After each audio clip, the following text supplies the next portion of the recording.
اللہ وبرکاتہ۔ اس سے پہلے بھی میں نے شاید اس چیز کو بیان کیا کہ اگر آپ غور سے سنیں گے تو صرف آدھا گھنٹہ پڑھوں گا، اور اگر غور سے نہیں سنیں گے تو صرف 30 منٹ میں پڑھ کے اتر آؤں گا۔ بہترین قصیدے اور بہترین اشعار ابھی آپ سماعت فرما رہے تھے۔ یقیناً سب کے اشعار سن کے ہی میں بھی اسی کو نثر میں آپ کے سامنے بیان کروں گا جو بھی آپ نے اشعار میں سماعت فرمایا ہے۔ میں بھی چاہتا ہوں کہ شعراء کی فہرست میں حقیر کا بھی نام آ جائے، اور اپنی ٹوٹی پھوٹی زبان کے ساتھ، اور بہرحال ویسی دھن ویسا لحن تو نہیں ہے، لیکن بہرحال کیونکہ ایک بیت کہنے سے شاید ہمیں بھی ایک بیت مل جائے۔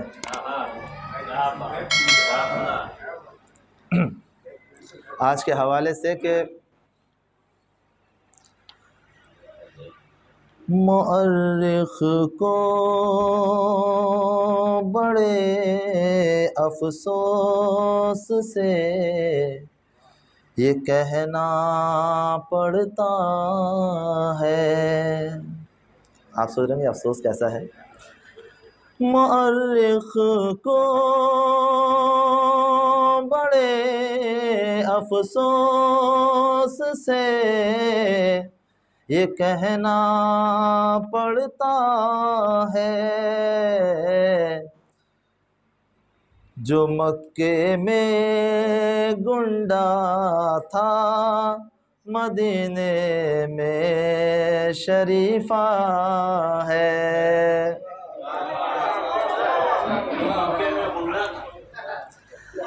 کبھی بھی آزما لینا بڑا پائے کا نسخہ ہے۔ کبھی بھی آزما لینا بڑا پائے کا نسخہ ہے، کہ اس پر بھیج کر لانا سکون قلب ملتا ہے، کہ اس پر بھیج کر لانا سکون قلب ملتا ہے۔ سماعت فرما کے نکل کر عطریاں باہر یہ سمجھاتی ہے دنیا کو، نکل کر عطریاں باہر یہ سمجھاتی ہے دنیا کو، علی کی دشمنی میں بھائیوں ایسا بھی ہوتا ہے۔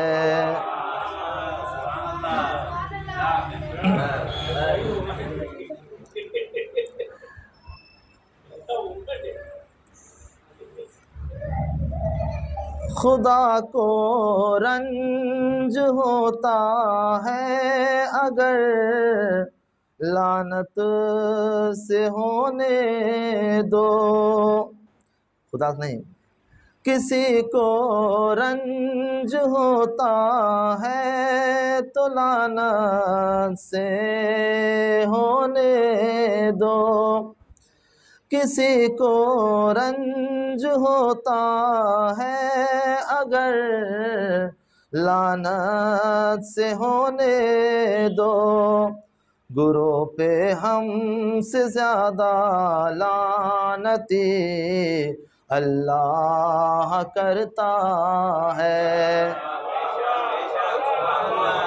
گروہ پہ ہم سے زیادہ لعنتیں اللہ کرتا ہے۔ اور اصل میں غنیمت ہے کہ ہم آگے نہیں بڑھتے ہیں لعنت سے، غنیمت ہے کہ ہم آگے نہیں، بڑھتے ہیں لعنت سے، وگرنہ مستند لفظوں کا ایک بھنڈار رکھا ہے، وگرنہ مستند لفظوں کا ایک بھنڈار رکھا ہے۔ صلوات محمد وعلی محمد پہ۔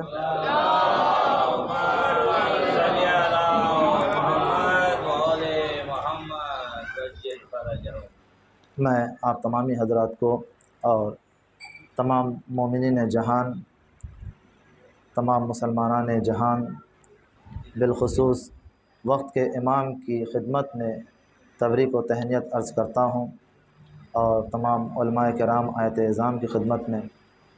یقیناً یہ شب اور آج کا دن ہم سب کے لیے بہت ہی مبارک دن ہے، اور جو مناسبتیں ابھی آپ کے سامنے تمام شعراء کرام نے پیش کیا، یہ ساری مناسبتیں ہیں کہ جسے ہم کہتے ہیں عید زہرا۔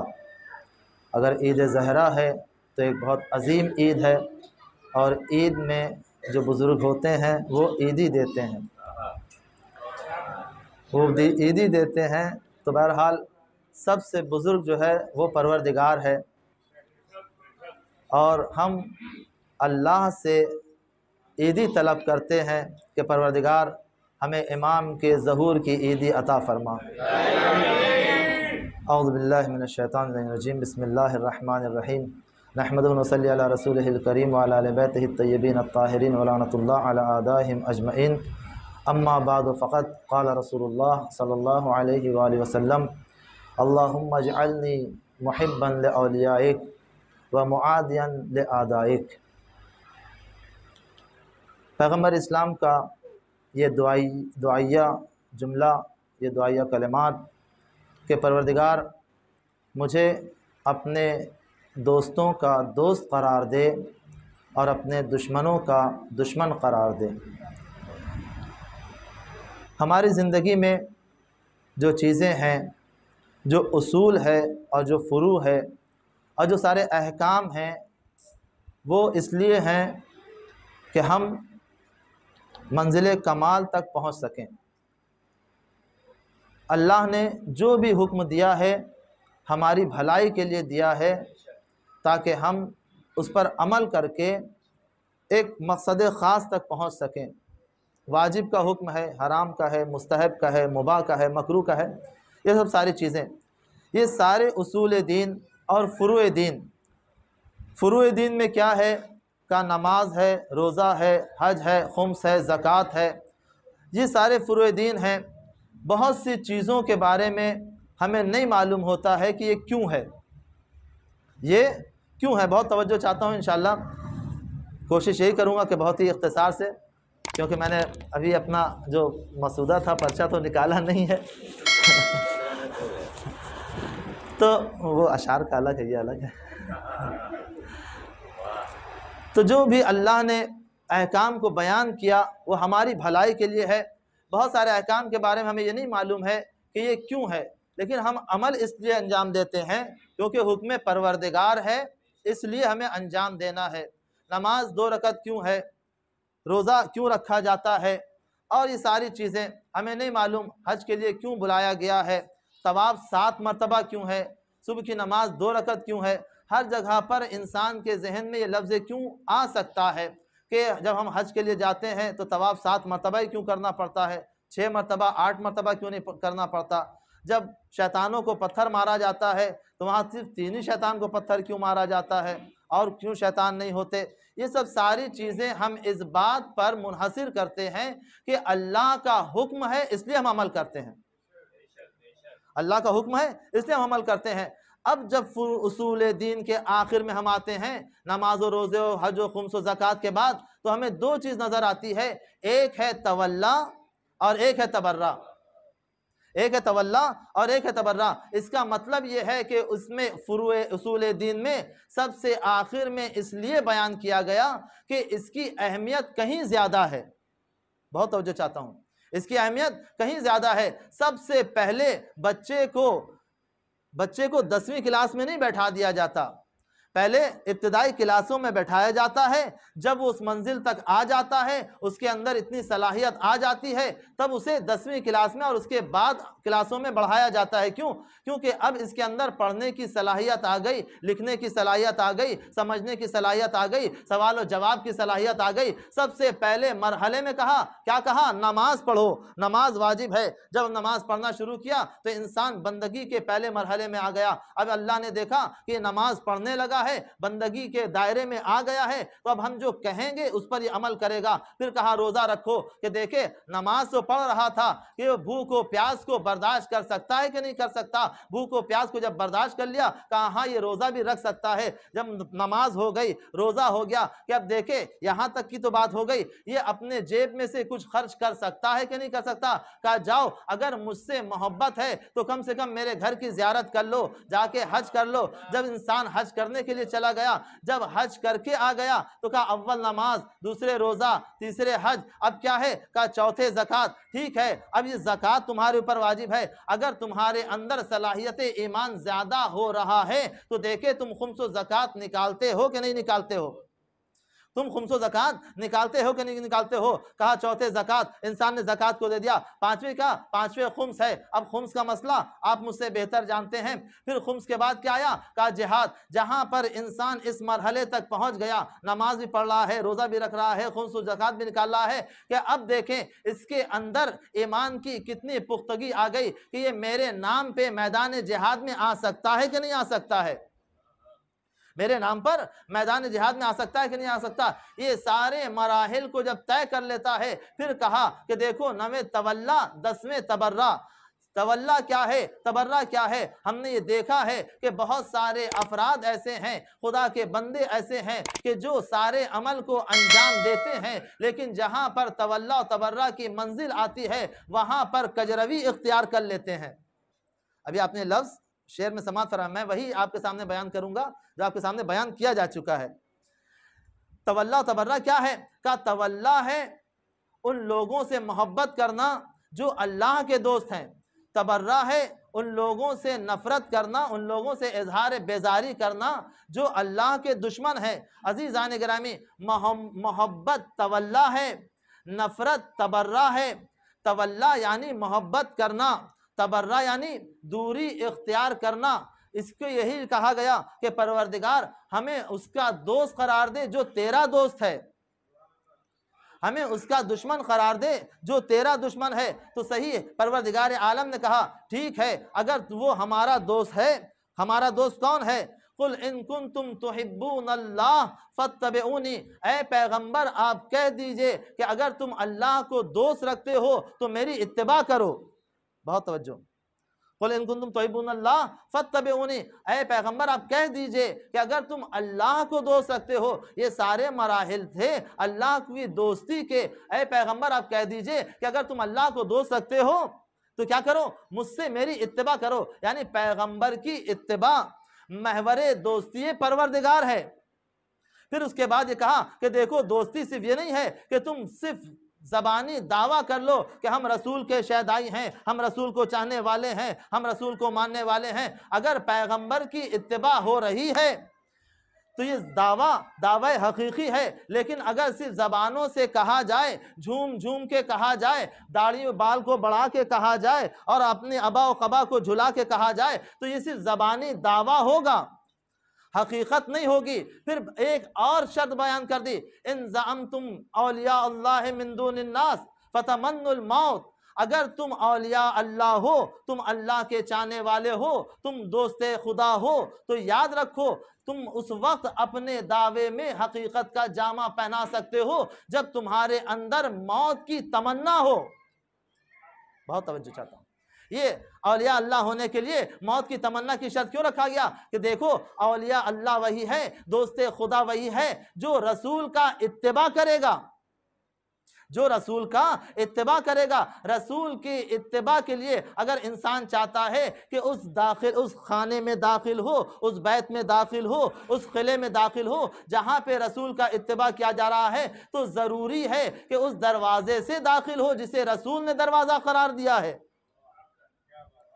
جسے رسول نے دروازہ قرار دیا ہے۔ دوسری شرط کیا بتا دی؟ دوسری شرط یہ ہے کہ موت کی تمنا ہونا چاہیے، یعنی پروردگار عالم بتا رہا ہے کہ رسول کی اتباع وہی کرے گا جو موت کی تمنا کرتا ہو، رسول کا دوست وہی ہوگا جو موت کی تمنا کرتا ہو۔ عزیزان گرامی، موت کی تمنا کرنے کا نام ہے، موت کی تمنا کرنے کا نام ہے رسول کی اتباع۔ یعنی ابھی آپ اشعار سماعت فرما رہے تھے کہ کل بھی کھڑے تھے اب بھی کھڑے ہیں، وہ سارے اشعار کو اپنے ذہن میں رکھیں، اور یہ چند جملے آپ کے سامنے ہے کہ موت کی تمنا ہو، چاہے جیسے حالات ہوں، جیسے حالات ہوں، اسلام کے سامنے، اسلام کے دفاع کے لیے ہمیشہ کھڑے رہیں۔ موت کی تمنا ہو، جس کو موت کی تمنا ہوگی وہی دوست پیغمبر ہوگا، وہی دوست خدا ہوگا۔ ہم نے دیکھا کہ دوستی کا اظہار تو کر رہے ہیں، دوستی کا دعویٰ تو کر رہے ہیں، لیکن جہاں موت سامنے نظر آتی ہے وہاں میدان سے بھاگتے ہوئے نظر آتے ہیں،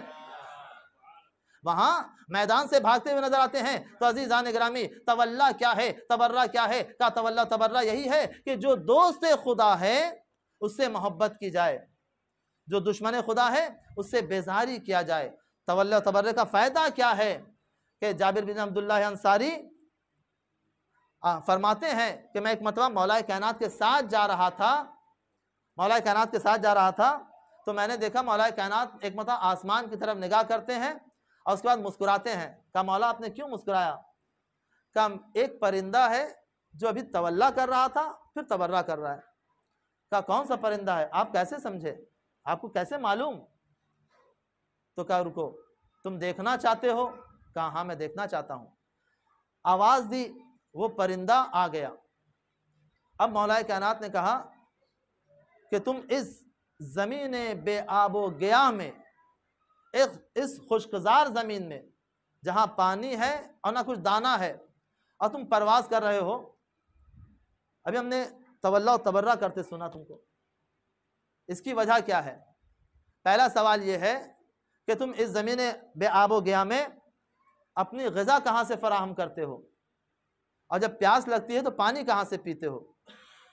تو جابر بن عبداللہ انصاری فرماتے ہیں کہ میں نے دیکھا کہ وہ پرندہ فصیح عربی زبان میں ہم کلام ہوا مولا سے، اور وہ کہتا ہے مولا کہ جب مجھے بھوک لگتی ہے تو میں تولا کرنے لگتا ہوں، میں تولا کرنے لگتا ہوں، اور جب میں یعنی اب تولا کر کے اپنی بھوک کو مٹا لیتا ہوں، اور جب مجھے پیاس لگتی ہے تو میں تبرہ کرنے لگتا ہوں، تبرہ کر کے میں اپنی پیاس کو مٹا لیتا ہوں۔ صلی اللہ محمد علیہ محمد پہ۔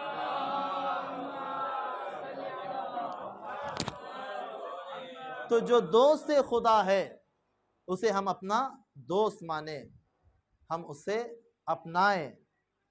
اپنایا کسے جاتا ہے؟ کہ اسے اپنایا جاتا ہے کہ جس کی فضیلت سب سے زیادہ ہو، جس کا کمال سب سے زیادہ ہو۔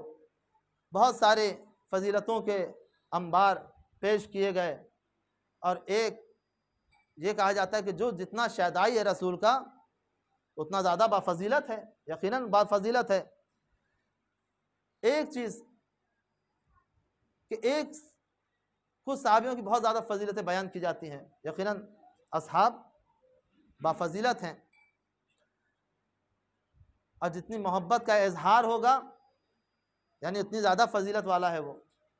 ایک صحابی کا نام بیان کیا گیا، آپ بہرحال گوگل کا زمانہ ہے، سرچ بھی کر سکتے ہیں اور کتابوں میں دیکھ سکتے ہیں کہ ایک صحابی اتنا بافضیلت تھا، محبت اتنی زیادہ تھی کہ اس نے پیغمبر جب اس دنیا سے رخصت ہو رہے تھے تو کہا تھا، جب پیغمبر نے کہا کہ جس کا کوئی حق ہو وہ آ کے مجھ سے ادا کر لے لے، تو اس نے کہا یا رسول اللہ، آپ نے ایک مرتبہ اپنی سواری کو ایک چابک مارا تھا، وہ سواری کے لگنے کے بجائے مجھے لگ گئی، میں اس کا قصاص چاہتا ہوں۔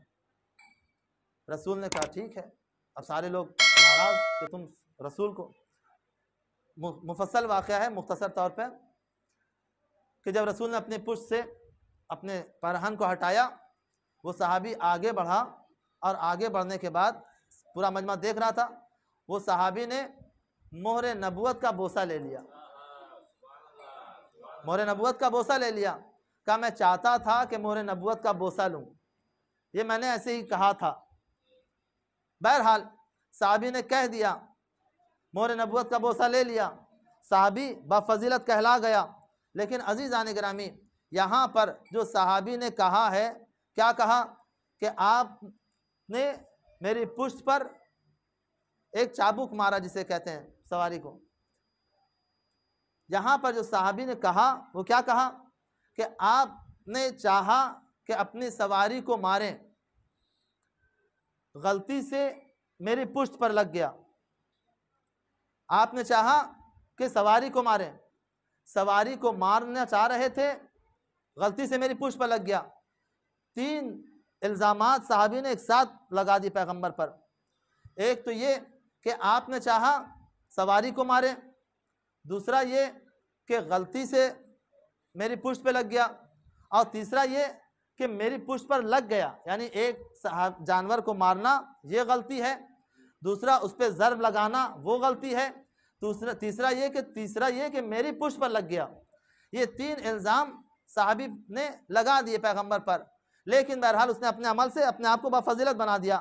تو یہاں پر جب صحابی نے چاہا کہ پیغمبر سے محبت کا اظہار کریں، لیکن 3 الزامات لگا دیے۔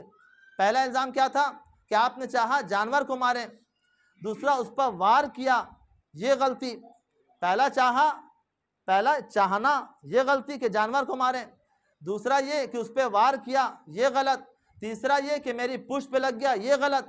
تو عزیزان گرامی 3 الزام پیغمبر پر، یعنی پہلا کیا کہ آپ نے چاہا وہ غلط، یعنی پہلا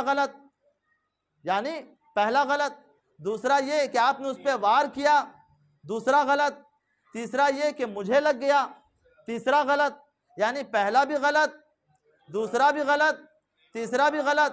جب تینوں غلط، جب 3 الزامات صحابی نے لگا دیے، لیکن جب پیغمبر نے پیرہن کو ہٹایا تو صحابی نے بوسہ لے کے اپنی محبت کا اظہار کیا، کیونکہ دوش رسول پر مہر نبوت تھی۔ تو عزیزان گرامی، ایک صحابی مہر نبوت کا بوسہ لینے کے لیے جب الزام لگا بھی دیتا ہے لیکن اسے بافضیلت کہا جاتا ہے، تو ذرا اندازہ لگائیے اس کی فضیلت کا کیا عالم ہوگا کہ جسے پیغمبر آواز دیں کہ اے علی آپ میرے دوش پہ سوار ہو جائیں، یعنی علی کا قدم ہو، مہر نبوت ہو، مہر نبوت پر جب علی اپنے قدم کو رکھ رہے ہیں، جہاں فضیلت اس بات پہ دی جا رہی ہے کہ صحابی بوسہ لے لے تو بافضیلت ہو جاتا ہے، تو علی کی فضیلت کا کیا عالم ہوگا کہ علی کے قدم ہو مہر نبوت ہو۔ صلی اللہ محمد و علی محمد پہ۔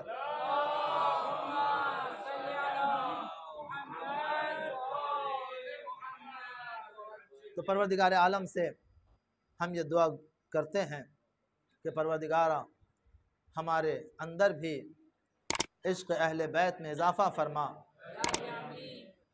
ان کی معرفت عطا فرما اور ان کی تعلیمات پر عمل کرنے کی توفیق عطا فرما۔ پروردگارہ جو مرحومین ہیں ان کے گناہوں کو بخش دے، جو بیمار ہیں انہیں شفائے کاملہ عطا فرما۔ پروردگارہ تمام مقامات مقدسہ کی حفاظت فرما، جو حفاظت کر رہے ہیں ان کی حمایت فرما، تمام علماء علامات اعظام طلاب کرام کی حفاظت فرما۔ پروردگارہ جو بے گھر ہیں انہیں صاحب گھر بنا دے۔ پروردگارہ جو مقروض ہیں ان کے قرض کو ادا فرما۔ پروردگارہ جو بچے امتحان کی تیاری کر رہے ہیں انہیں کامیابی عطا فرما۔ پروردگارہ جنہوں نے التماس سے دعا کہا ہے ان کی دعاؤں کو قبول فرما۔